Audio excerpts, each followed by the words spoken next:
Assalamualaikum warahmatullahi wabarakatuh. Kami dari kelompok 11 yang beranggotakan yang pertama Anissa Zakiyah, yang kedua Jihan Alia Herza, yang ketiga Siti Aisyah, dan yang keempat Windy Kartika Utami. Pada video ini kami akan menjelaskan mengenai upaya pembaharuan pendidikan.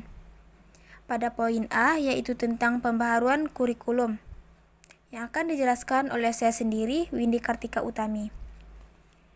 Ada dua faktor pengendali yang menentukan pembaharuan kurikulum, yaitu yang pertama yang sifatnya mempertahankan dan yang kedua sifatnya mengubah.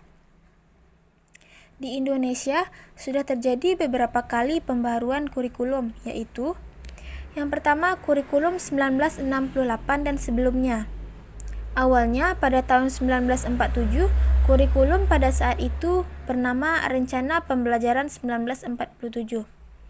Pada saat itu, kurikulum di Indonesia masih dipengaruhi oleh sistem pendidikan kolonial Belanda dan Jepang, sehingga Indonesia hanya meneruskan yang pernah digunakan sebelumnya.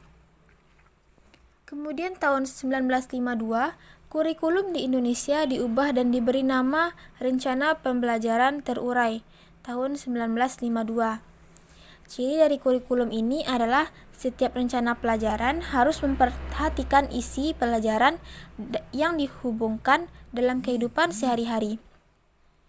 Kemudian tahun 1964, pemerintah kembali menyempurnakan sistem kurikulum di Indonesia dan diberi nama Rencana Pendidikan 1964.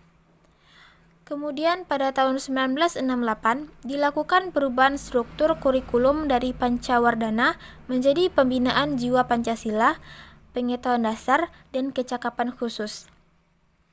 Kemudian kurikulum berubah menjadi kurikulum 1975. Kurikulum ini menggunakan pendekatan-pendekatan, di antaranya yang pertama menganut pendekatan integratif, yang kedua menekankan kepada efisiensi dan efektivitas dalam hal daya dan waktu. Yang ketiga, dipengaruhi psikologi tingkah laku dan dengan menekankan kepada stimulus respon dan latihan. Kemudian, kurikulum berubah lagi menjadi kurikulum 1984. Karena kurikulum 1975 dianggap tidak sesuai lagi, oleh karena itu adanya kurikulum baru yaitu 1984. Ciri dari kurikulum 1984 yaitu yang pertama berorientasi kepada tujuan intuisional. Yang kedua, pendekatan belajar CBSA, cara belajar siswa aktif. Yang ketiga, materi pelajaran dikemas dengan menggunakan pendekatan spiral. Yang keempat, materi disajikan berdasarkan tingkat kesiapan dan atau kematangan siswa. Yang kelima, yaitu menggunakan pendekatan keterampilan proses. Kemudian kurikulum berubah lagi menjadi kurikulum 1994. Kurikulum 1994 dibuat sebagai penyempurna kurikulum 1984 dan dilaksanakan sesuai dengan Undang-Undang Nomor 2 Tahun 1989 tentang Sistem Pendidikan Nasional. Ciri-cirinya yaitu yang pertama, pembagian tahapan pelajaran di sekolah dengan sistem catur bulan. Yang kedua, kurikulum 1994 bersifat populis. Yang ketiga, mata pelajaran hendaknya disesuaikan dengan kekhasan konsep pokok, bahasan, dan perkembangan berpikir siswa. Kemudian, kurikulum berubah lagi yaitu menjadi kurikulum 2004. Kurikulum 2004 mengandung 3 unsur pokok. Yang pertama, pengembangan sistem pembelajaran. Yang kedua, spesifikasi indikator evaluasi untuk menentukan keberhasilan pencapaian kompetensi. Yang ketiga, pemilihan kompetensi yang sesuai. Kemudian, kurikulum berubah lagi menjadi kurikulum 2006 atau KTSP. Secara substansi, perlakuan kurikulum KTSP lebih kepada mengimplementasikan regulasi yang ada, yaitu Peraturan Pemerintah Nomor 19 Tahun 2005, yaitu tentang Standar Nasional Pendidikan.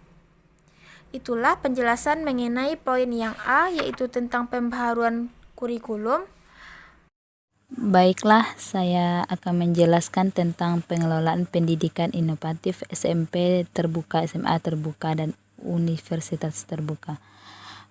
Maaf sebelumnya mungkin tidak secara rinci saya jelaskan, tapi saya menjelaskan ini itu yang mencakup secara global. Pengelolaan pendidikan inovatif adalah suatu ide atau metode yang dirasakan sebagai hal yang baru dan digunakan untuk mencapai tujuan pendidikan atau memecahkan masalah pendidikan. Pengelolaan pendidikan inovatif terdiri atas 3, yaitu yang pertama SMP terbuka. Sebagaimana SMP terbuka adalah sekolah menengah umum tingkat pertama yang kegiatan belajarnya sebagai besar diselenggarakan di luar gedung sekolah dengan cara penyampaian pelajaran melalui berbagai media atau interaksi. Yang kedua yaitu SMA terbuka.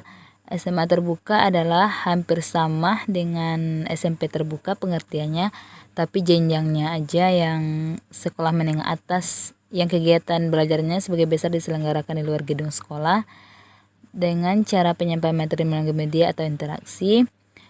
Yang selanjutnya itu universitas terbuka. Universitas terbuka yaitu pendidikan tertinggi, merupakan salah satu bentuk open school, dan sekolah dipandang sebagai lembaga tempat belajar, cuman saja tingkatnya adalah tingkat perguruan tinggi. Dan alasan kenapa didirikannya SMP, IT, SMA, IT, dan universitas terbuka ialah itu banyaknya siswa yang ingin melanjutkan pendidikannya, namun sangat terbatas dengan fasilitas yang tidak memadai. Dengan adanya inovasi untuk mendirikan SMP, IT, SMA, IT, dan universitas terbuka sangat menunjang pendidikan karena dengan begitu tidak ada alasan siswa yang tidak bersekolah dan alasan untuk tidak menuntut ilmu sudah teratasi dengan adanya SMPT, SMAT, dan universitas terbuka. Lembaga ini sangat membantu untuk pendidikan di Indonesia karena tingkat pendidikan di Indonesia masih sangat kurang dan masih banyak anak-anak yang seharusnya mendapatkan pendidikan yang layak sekarang teratasi karena fasilitas yang tidak memadai. Baiklah, saya Anissa Zakia akan menjelaskan materi C tentang pengembangan pendidikan luar sekolah. Contohnya kejar paket A, paket B, paket C, kursus, dan diklat. Pendidikan luar sekolah adalah pendidikan yang dilaksanakan di luar jalur pendidikan nonformal, baik yang terlembaga ataupun yang tidak, serta yang terstruktur dan terencana. Pendidikan luar sekolah yaitu program yang dilaksanakan sesuai dengan sasaran dan dapat memberikan manfaat bagi warga belajar, agar warga belajar mempunyai jenis keterampilan, pengetahuan, serta pengalaman yang dilaksanakan di luar jalur pendidikan formal atau persekolahan. Selanjutnya, contoh-contoh dari pendidikan luar sekolah. Yang pertama, kejar paket A, kejar paket B, dan kejar paket C. Kejar paket adalah jalur pendidikan nonformal yang difasilitasi oleh pemerintah untuk siswanya yang belajar tidak melalui jalur sekolah, atau bagi siswa yang belajar di sekolah berbasis kurikulum non-pemerintah, seperti Cambridge dan International Baccalaureate. Peserta kejar paket A dapat mengikuti ujian kesetaraan SD, sedangkan peserta kejar paket B dapat mengikuti ujian kesetaraan tingkat SLTP dan peserta kejar paket C dapat mengikuti ujian kesetaraan SMA, SMK, ataupun MA. Selanjutnya yang kedua adalah kursus. Kursus adalah satuan pendidikan luar sekolah yang memberikan berbagai jenis pengetahuan, keterampilan, dan sikap mental bagi warga belajar yang memerlukan bekal dalam mengembangkan diri, bekerja mencari nafkah, dan melanjutkan pendidikannya ke jenjang yang lebih tinggi. Selanjutnya yang ketiga yaitu diklat. Diklat adalah penyelenggaraan pembelajaran dan pelatihan dalam rangka mengembangkan kompetensi seseorang. Baiklah, itulah materi C tentang pengembangan pendidikan luar sekolah yang dapat saya sampaikan. Assalamualaikum warahmatullahi wabarakatuh. Perkenalkan, saya Jihan Alia Herza. Saya akan melanjutkan presentasi dari kelompok saya mengenai materi homeschooling. Homeschooling adalah jalur pendidikan keluarga dan lingkungan atau informal. Sekolah rumah dilakukan di rumah di bawah pengarahan orang tua dan tidak dilaksanakan di tempat formal lainnya seperti di sekolah negeri, sekolah swasta, atau institusi pendidikan lainnya dengan model kegiatan belajar terstruktur dan kolektif. Sekolah rumah atau homeschooling bukanlah lembaga pendidikan, bukan juga bimbingan belajar yang dilaksanakan di sebuah lembaga, melainkan model pembelajaran di rumah dengan orang tua sebagai penanggung jawab utama. Orang tua bisa berperan sebagai guru atau juga mendatangkan guru pendamping atau tutor ke rumah. Sekolah rumah bukan berarti kegiatan selalu di rumah. Siswa dapat belajar di alam bebas, baik di laboratorium, perpustakaan, museum, tempat wisata, dan lingkungan sekitarnya. Nah, homeschooling di Indonesia sendiri semakin dikenal karena masyarakat setelah berdirinya beberapa lembaga pendidikan non-formal elit yang menggunakan merek homeschooling. Selain itu, banyak artis, seniman, hingga atlet memilih model pendidikan seperti ini. Hal ini membuat homeschooling terkesan eksklusif dan hanya untuk kalangan masyarakat menengah ke atas. Padahal pada hakikatnya kegiatan homeschooling dapat dilakukan oleh seluruh lapisan masyarakat, asalkan orang tua memahami perbedaan antara ketiga jalur pendidikan formal, maksudnya di sini adalah sekolah, non formal maksudnya adalah lembaga, dan informal yaitu keluarga dan lingkungan, sehingga dapat memenuhi kebutuhan pendidikan anaknya. Nah, macam-macam homeschooling sendiri ada 3, yang antara lain homeschooling tunggal, artinya adalah model pendidikan ini dilaksanakan dalam satu keluarga dan tidak bergabung dengan keluarga lainnya yang melakukan homeschooling terhadap anak-anaknya. Nah, nomor 2 adalah homeschooling majemuk. Artinya di sini adalah model ini dilaksanakan oleh beberapa keluarga dengan kegiatan-kegiatan tertentu, juga kegiatan pokok dan kegiatannya tetap dilaksanakan di rumah masing-masing.